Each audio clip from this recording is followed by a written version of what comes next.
Dolgu malzemesi, separatör olarak kullanabilirsiniz. Koli içi boşluk doldurma olarak kullanabilirsiniz. Sizin işinizi çok görür şu şekilde. Bu şekilde çıkartıyor ürünü. Açıp sarabilirsiniz. Separatör olarak kullanabilirsiniz. Koli içi boşluk doldurma olarak kullanabilirsiniz.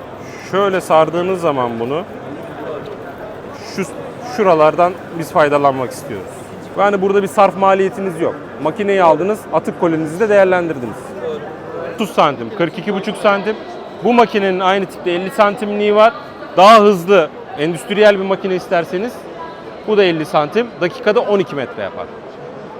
Bunlar dakikada 3 metre yapar.